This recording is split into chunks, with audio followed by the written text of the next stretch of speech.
कुछ साल पहले वन प्लस का सबसे महंगा फोन 55 से 57,000 का आता था, जो कि अब 75,000 का मिलता है। iQOO जो कि यूजुअली फ्लैगशिप फोन कम प्राइस में निकालता था, अब उसका भी 73,000 हो चुका है। ओप्पो, वीवो, सैमसंग आईफोन से कम्पीट कर रहे 1 लाख के ऊपर वाला फोन लाके। और तो भाई रियलमी जो कि 50 हजार के नीचे फोन निकालता था, अब वो 70,000 पे फोन बेच रहा है। भाई स्मार्टफोन छोड़ो, लैपटॉप, टीवी, इलेक्ट्रॉनिक SSD, इन सब के प्राइसेस धीरे धीरे धीरे धीरे बढ़ रहे थे कुछ साल से, बट अब मूवमेंट आ चुका है जब ये एक सबसे बड़ा जंप लेने वाले। जैसे रिसेंटली लॉन्च फोन में देख लो Redmi Note 15 में, जो कि यूजुअली इसका प्राइस 20,000 होना चाहिए, फिर 19,000 होना चाहिए, बट ये लॉन्च होता है 23,000 पे। और Realme का 16 सीरीज में हम सबको याद है एक टाइम पे ये 15 से 20,000 पे आया करता था, अब ये 32,000 टच कर रहा है। और कहीं तो बोला रहा है कि iPhone 17 Pro Max का प्राइस ऑलमोस्ट 15,000 तक बढ़ सकता है। एंड उसके साथ साथ जो हर बार हम सेल का वेट करते हैं कम प्राइस वाला फोन लेने के लिए, शायद वो मौका इस बार ना मिले हमको, क्योंकि इस बार फोन के ऑलरेडी प्राइसेस इतने ज्यादा बढ़ने वाले हैं कि इवन उसके सेल में प्राइस कम हो जाए फिर भी वो प्राइस एक्साइटमेंट वाली फील नहीं देगा। ये प्राइस डिफरेंस हमारे लिए इसलिए इतना ज्यादा मैटर करता है कि ये कंट्री या फिर गवर्नमेंट की वजह से नहीं आ रहा है, ये आ रहा है एक बड़ी बड़ी टेक कंपनीज की वजह से, जो कि Google, Microsoft, Nvidia, OpenAI, Meta and Amazon। But question ये है कि इन कंपनीज का इन स्मार्टफोन से क्या लेना देना। बेसिकली इतने बड़े प्राइस डिफरेंस के पीछे रीजन है इन बड़ी कंपनीज का स्मार्टफोन की रैम यूज करना। बट सबसे बड़ी दिक्कत है कि ये हो सकता है बजट फोन का है।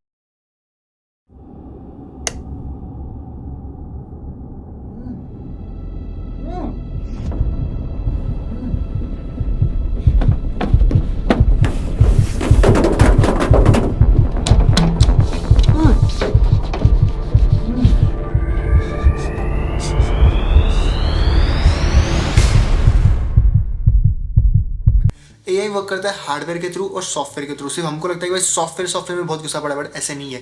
एक AI को चलाने के लिए फोन में एक अच्छा हार्डवेयर रहना भी बहुत ज्यादा जरूरी है, और अगर वो ऑन डिवाइस हो रहा है फिर तो एक तगड़ा हार्डवेयर जरूरी है। तो जैसे हम सबको पता है कि स्मार्टफोन में AI दो तरीके से चलता है, ऑफलाइन एंड ऑनलाइन। तो आजकल मैक्सिमम फोन जो है ऑनलाइन होते हैं। बेसिकली आपके फोन के अंदर बस इमेजेस दिखाता है, बट एक्चुअली जिस इमेजेस पे आप AI इरेज करते हो वो कहीं और सर्वर पे जाता है, फिर वो आपके फोन में आता है। तो बस आपके फोन का जो इंटरनेट यूज होता है और थोड़ा प्रोसेसिंग पावर यूज होता है, जिस वजह से आप AI अपने फोन में ऑनलाइन चला सकते हो। बट कुछ लोग हैं जो इस सेम चीज को ऑफलाइन भी कर चुके, जैसे कि ये एग्जांपल है सैमसंग एंड एप्पल भी। ऑल्दो एप्पल का AI उतने अच्छे डेटा नहीं देता, बट स्टिल वो ऑन डिवाइस है। ऑन डिवाइस AI का सिंपल मतलब है कि आप अपना मोबाइल डेटा, वाईफाई सब कुछ ऑफ कर दो, फिर भी आप वो AI चला पाओगे। अब दिक्कत क्या है कि अगर आपको ऑफलाइन आपका AI चलाना है ऑन डिवाइस, तो आपको जरूरत पड़ेगी एक तगड़ी रैम की, एक तगड़ा प्रोसेसर चाहिए, तगड़ा NPU चाहिए और एक्स्ट्रा स्टोरेज चाहिए, तभी आप AI को आपके फोन के अंदर इजीली वर्क कर पाओगे बिना किसी इंटरनेट के। तो जैसे हमको पता है कि स्मार्टफोन्स में ऑन डिवाइस AI लाने के लिए रैम और स्टोरेज की बहुत ही ज्यादा जरूरत है, और फोन में जो रैम चलती है वो है LPDDR, जो कि बाकी PC लैपटॉप्स के रैम से बहुत डिफरेंट होती है, क्योंकि इसमें पावर सेविंग थोड़ी ज्यादा होती है, इसमें बहुत ही माइक्रोचिप्स होते हैं, और क्योंकि 16 GB जैसी रैम को छोटा करा जा रहा है, तो इसलिए इसमें पैसा भी काफी ज्यादा लगता है। और इसलिए LPDDR टाइप रैम जो कि सिर्फ स्मार्टफोन्स में लगती है, उसको बनाने वाले लोग दुनिया में बहुत कम है। क्योंकि इसका रीजन भी सिंपल है, अगर आपको रैम की फैक्ट्री लगाना है तो आपको 20 से 30 बिलियन डॉलर्स लगाने पड़ेंगे, एंड ये कोई नॉर्मल कंपनी नहीं कर सकती जो अभी भी स्टार्ट करी। बट सीन वही बनता है ना कि अगर आपके पास इतना ज्यादा इन्वेस्टमेंट है, फिर आपको 3 साल लगाने पड़ेंगे, तब कभी चौथे साल में आप एक सही रैम बना पाओगे। और ये कंफर्म नहीं है कि आपकी रैम कंपनीज खरीदेगी भी या नहीं खरीदेगी। बट सिंपल बता दो, जो स्मार्टफोन में रैम लगती है वो बहुत मुश्किल से मिलती है, एंड ये बनाने वाली सिर्फ 4 कंपनीज है दुनिया में, जो कि है सैमसंग, SK, हाइनिक्स, माइक्रॉन। बस ये 3 ही ज्यादा कंपनीज है। 4 थोड़ी छोटी मोटी चलती, बट मेजरली 3 लोगों के पास आधे से ज्यादा बिजनेस है। बट जब तक फोन में AI नहीं था तब तक ये कंपनी सही काम कर रही थी स्मार्टफोन्स के लिए रैम देने के लिए। बट तब AI आया तो एनवीडिया, गूगल, Amazon, मेटा, इन सब ने अपने अंदर सर्वर्स लगाए AI के, जो कि बहुत ही हाई एंड है, जो स्टार्ट ही टेराबाइट से हो रहे हैं। तो बेसिकली मेरा बोलने का मतलब है कि जो रैम सिर्फ हम स्मार्टफोन में यूज करा करते थे, वो रैम अब स्मार्टफोन के अलावा इन AI high and chip servers में भी जरूरत पड़ती है उसकी। एंड इसीलिए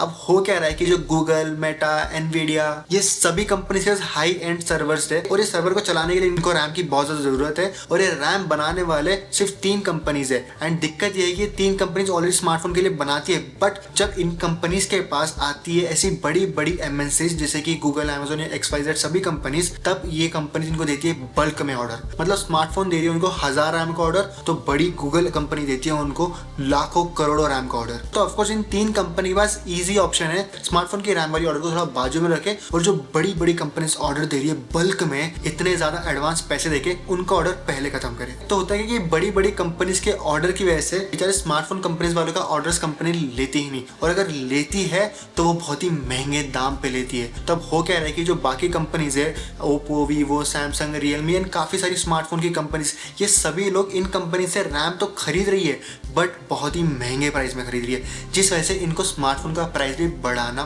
पड़ रहा है। अगर सिंपल देखा जाए भाई तो ये रैम का डिमांड बहुत ज्यादा है बट इसकी सप्लाई उसकी आधी से भी कम है। सिंपल होता है स्मार्टफोन कंपनी चिल्लर में रैम ले रही है बट वही बड़ी बड़ी गूगल जैसी कंपनीज ट्रक भर भर के रैम ले रही है। तो भाई अगर मैं बिजनेस वाला होता और मैं ऐसी रैम बनाता तो मैं भी ऑफकोर्स गूगल का ऑर्डर एक्सेप्ट करता, ना कि इनका। बट ये है रैम की दिक्कत। इस दिक्कत के पीछे एक ऐसी दिक्कत है जो छुप जा रही है, लोग बिल्कुल भी ध्यान नहीं दे रहे। वो है पिछले 4 साल से चल रही चिप शॉर्टेज की दिक्कत। इसके पीछे भी हाथ है इन बड़ी बड़ी कंपनीज का। तो बेसिकली स्मार्टफोन का प्रोसेसर और AI सर्वर्स का प्रोसेसर सेम होता है, 3 नैनोमीटर, 4 नैनोमीटर और 4-5 नैनोमीटर भी।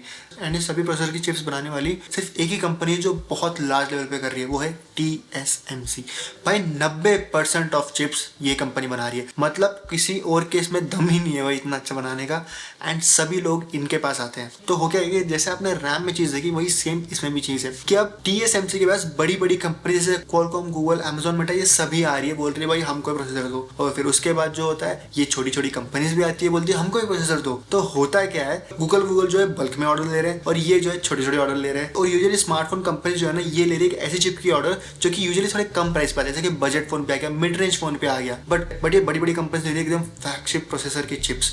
तो एज अ TSMC उसके लिए इजी डिसीजन है कि भाई ये बजट फोन की चिप्स बेचने क्या फायदा जब आपको इस वाले इसमें ज्यादा पैसा मिल रहा है, और ऑफकोर्स अगर फ्लैगशिप चिप बना रहे हो आपको मार्जिन भी ज्यादा मिलेगी। तो TSMC के बाद जो है सिंपल आंसर है, हम सिर्फ फ्लैगशिप चिप्स बेचेंगे, हम बाकी के चिप्स को इग्नोर ही मारेंगे ऑलमोस्ट। तो इसीलिए हो क्या रहा है कि आपने देखा रिसेंट टाइम में 50,000 के अंदर जो भी मेन फोन है ना वो बहुत कम होते जा रहे हैं और फ्लैगशिप फोन्स बढ़ते जा रहे हैं। जैसे कि ऐसी कंपनी जो कभी फ्लैगशिप बनाया भी नहीं करती थी वो भी फ्लैगशिप बना रही है। तो अब हो क्या रहा है कि हम फंस चुके हैं बीच में। ये सभी कंपनीज के डिमांड, सप्लाई, ये सभी सीन में इशू आता है हम जैसे कस्टमर को, क्योंकि हम कस्टमर जो कि यूजुअली बजट फोन ज्यादा प्रीफर करते हैं, 25,000, 30,000 का, 20 से लेके 40,000 की रेंज में इतने ज्यादा और इतने तगड़े फोन मिलते हैं हमको जो कि ऑलमोस्ट फ्लैगशिप का एक्सपीरियंस देते हैं। बट अब सीन क्या हो रहा है कि इस प्राइस के आपके फोन ही बहुत कम होते जा रहे हैं, क्योंकि इनके अंदर जो चिप और रैम लगती है वो एक कंपनी को बहुत ही ज्यादा महंगी पड़ रही है। इसलिए अब जो फोन एक्चुअली 25,000 का बिकना चाहिए वो अब बिक रहा है 35 से 32,000 का, जो कि एक्चुअली हम जैसे कस्टमर पे ज्यादा इफेक्ट कर रहा है। तो हो क्या रहा है कि सभी के सभी लोग को फोर्सफुली महंगे फोन लेना पड़ रहा है। एंड इस महंगाई के वजह से एक चीज है जिसके चक्कर में हर एक कस्टमर फंसता है।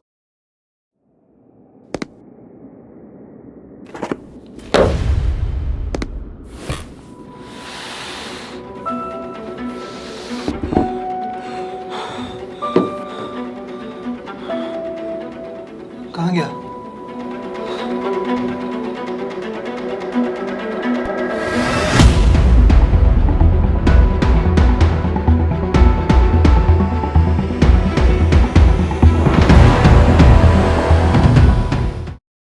सीन क्या है ना कि मुझे ऐसा लगता है कि आजकल का ज्यादा परसेंटेज ऑफ लोग जो है आईफोन पे शिफ्ट हो रहा है। आईफोन का स्टार्टिंग प्राइस हो गया 50 के ऊपर। तो अब मेजर लोग का फोन खरीदने का प्राइस बढ़ चुका है 50,000 के ऊपर। बट मेरे हिसाब से बहुत सारे ऐसे लोग हैं जो स्टिल अभी भी प्रीफर करते हैं Vivo T4 जैसे फोन, नथिंग फोन 3 जैसे phone, and even iQOO Neo की सीरीज, पोको की F7 की सीरीज। भाई ये सभी फोन जो है ना इस रेंज में आते हैं और ये इतने अच्छी वैल्यू देते हैं ना ये फोन कि इनको बीट करना बहुत मुश्किल होता है। बट अब इन फोन का प्राइस बहुत ज्यादा बढ़ सकता है, और इन फोन का बिकने का सबसे मेजर रीजन था कि ये कम प्राइस पे फ्लैगशिप वाले एक्सपीरियंस दे रहे थे। बट अब हो क्या रहा है कि अब इनको कम प्राइस कर ही नहीं सकते, क्योंकि ये फोन जो कंपनीज बना रही है उनको उस फोन के अंदर डालने वाली रैम, चिप, ये सब बहुत ज्यादा महंगी पड़ रही है। तो अब उनको प्राइस पे जितना हो सके ज्यादा बढ़ाना पड़ेगा। एंड जो एक्चुअली फोन आपको 25-30,000 का मिला करता था अब वो आपको 35 का मिलता है। मेरे को नहीं लगता कि इस मोमेंट पे इतना पैसा इन फोन में डालना सही होगा, क्योंकि मुझे लगता है कि अगर आप पैसा डाल ही रहे हो तो एक ऐसे फ़ोन पे डालो जो आपको लंबे टाइम तक एक अच्छी एक्सपीरियंस दे। जैसे कि अगर आप 50,000 के ऊपर एक फ़ोन ले भी रहे हो तो ट्राई करना कि आप आईफोन लो